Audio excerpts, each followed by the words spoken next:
Bienvenue dans cette nouvelle édition du Non-Stop Info. Au sommaire, la recherche scientifique à l'honneur ce lundi à Sipopo en Guinée équatoriale. La cérémonie de remise du prix UNESCO Guinée équatoriale débutera dans quelques instants. Un événement que vous pourrez suivre en direct sur Africa 24. Ce lundi marque également la journée internationale de la démocratie, une journée instaurée depuis 1990 et qui pose la question de son application dans le monde. Les jeunes sont particulièrement mis en lumière cette année. Et puis, immersion au sein de l'un des plus vieux rallyes du monde en cette fin d'édition. Le rallye Safari au Kenya a également été considéré comme l'un des plus durs. Cette année, le président Uhuru Kenyatta a assisté au départ. La seconde édition de la cérémonie de remise du prix UNESCO Guinée équatoriale pour la recherche en sciences de la vie débutera dans quelques instants à Sipopo en Guinée équatoriale.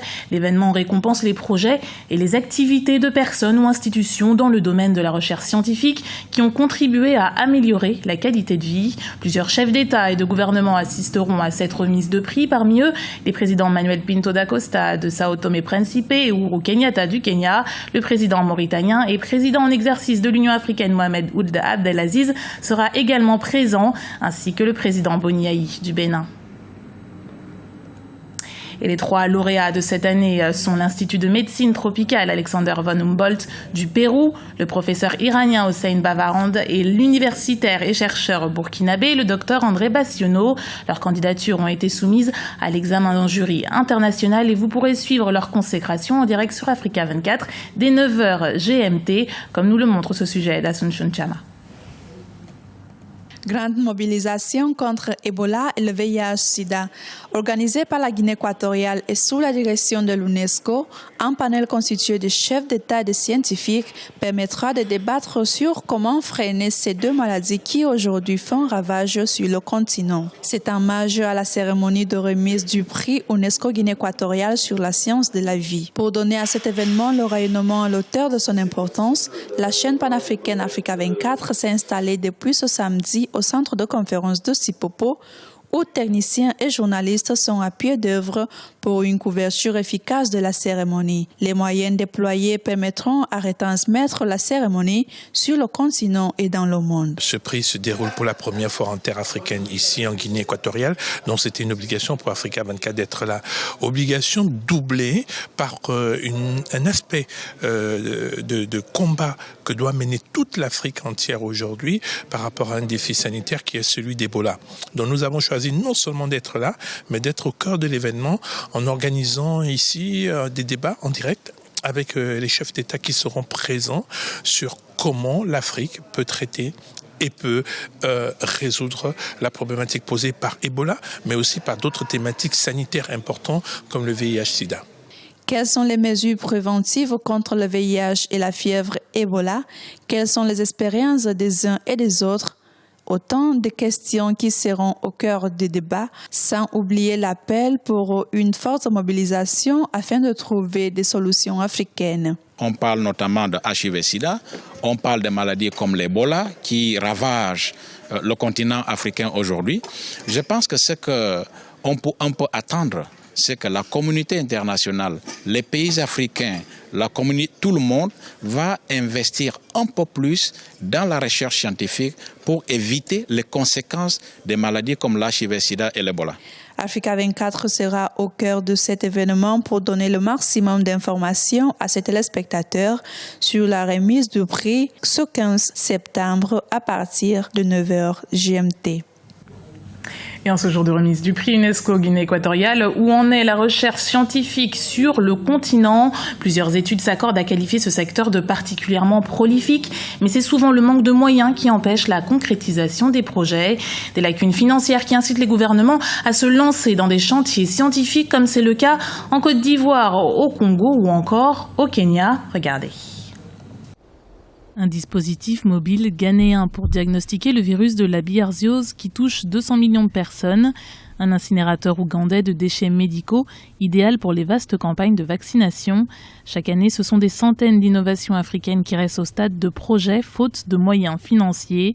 Au Bénin, par exemple, plus de 400 publications scientifiques sur la biologie ou la génétique ont été éditées en janvier 2013 à la faculté d'Abomey-Calavi, mais beaucoup sont restés confidentiels. Ce qu'il faut souhaiter, c'est que l'État prenne inscrivent au rang de ses priorités la recherche, parce qu'il n'y a pas de développement sans recherche.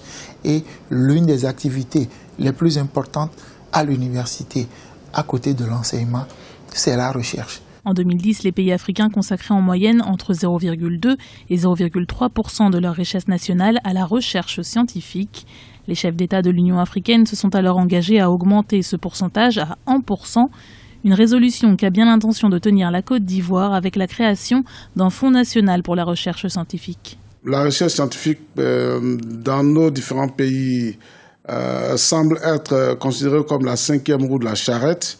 Nous sommes engagés en Côte d'Ivoire à faire en sorte que la recherche scientifique retrouve la place qui est la sienne dans le processus de développement de notre pays. Même enthousiasme au Congo, qui a mis en place depuis 2008 une fondation spécialisée dans la recherche biomédicale dans l'enceinte de la faculté des sciences et de la santé à Brazzaville, sa capitale. J'ai très bien vu que l'Afrique centrale était derrière les autres régions en matière de dynamisme de la recherche biomédicale. Nous avons créé avec des collègues enseignants donc cette fondation pour pouvoir participer donc à l'effort national. Pourtant, les scientifiques africains gagneraient à être considérés. C'est par exemple un chercheur kényan qui a convaincu l'Organisation mondiale de la santé que la distribution de moustiquaires imprégnés d'insecticides serait efficace pour lutter contre le paludisme. Et conscient que c'est souvent le manque de moyens qui freine la recherche scientifique, les lauréats de la seconde édition UNESCO Guinée équatoriale recevront en même temps que leur prix lundi 15 septembre une bourse de $100 000 pour leurs travaux. Autre titre de l'actualité, ce lundi 15 septembre est aussi la journée internationale de la démocratie, une journée célébrée depuis près de 15 ans. Cette année, ce sont les jeunes qui sont à l'honneur. Guillaume Durand revient pour nous sur les avancées démocratiques en Afrique et les obstacles qu'il reste encore à franchir. Le 20 juin 1990, le président français François Mitterrand prononçait à La Baule un discours fondateur dans le cadre de la 16e conférence des chefs d'État d'Afrique et de France. Après cette date, les pays du continent ont œuvré à accélérer leur processus de démocratisation en vue d'une pérennisation des échanges avec le Nord. La plupart des pays africains ont accepté le principe du multipartisme, les élections, le vote du peuple souverain et la diversité d'opinions. Certains pays sont en avance par rapport à d'autres, le Ghana, le Sénégal, deux pays qui ont réussi à montrer que l'alternance, donc la vitalité démocratique, était quelque chose de très important. Si le principe de la démocratie a été largement adopté en Afrique, sa mise en application reste souvent incomplète. Le modèle démocratique ne s'est pas imposé dans les faits. Il y a un certain nombre d'obstacles qui demeurent. Dans certains pays, la presse n'a pas le droit de s'exprimer ou quand elle s'exprime, elle est tout de suite embastillée. Il y a des contestations qui sont liées à la mise en place des commissions électorales indépendantes. Les élections elles-mêmes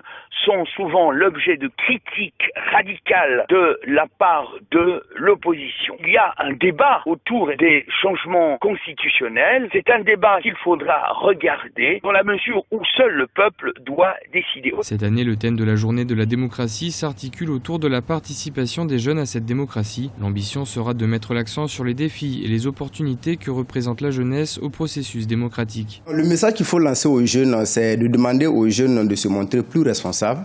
C'est de demander aux jeunes d'être beaucoup plus entreprenants.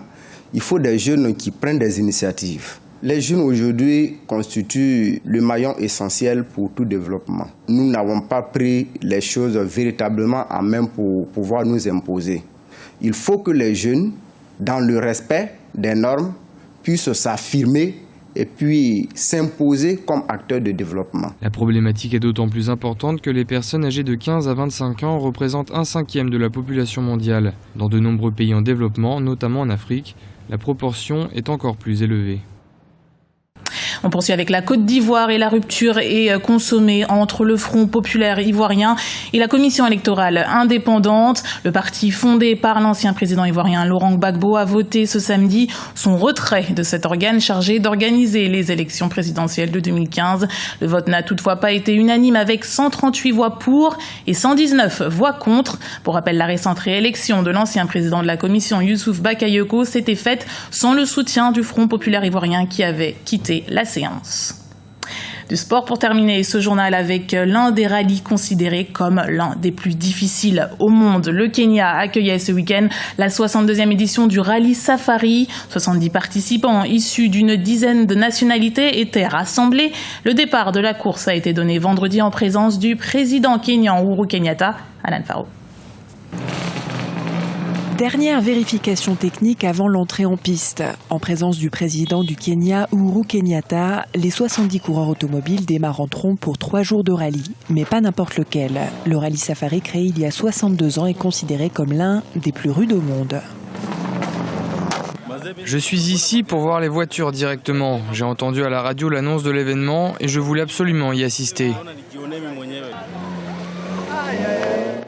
Le rallye Safari est le résultat d'un savant mélange entre 2 compétitions, le rallye traditionnel et le rallye raid. Certaines routes ont été fermées à la circulation. Les étapes spéciales, elles, se sont déroulées dans des fermes au pied du mont Kenya. Je suis venu voir le rallye avec mon fils. À son âge, il est déjà fan de voitures.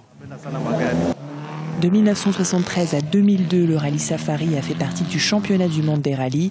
Les organisateurs ambitionnent de réintégrer le prestigieux calendrier automobile. C'était le journal de la rédaction. Merci de l'avoir suivi. Retrouvez dans un instant une nouvelle édition du Non-Stop Info sur Africa 24.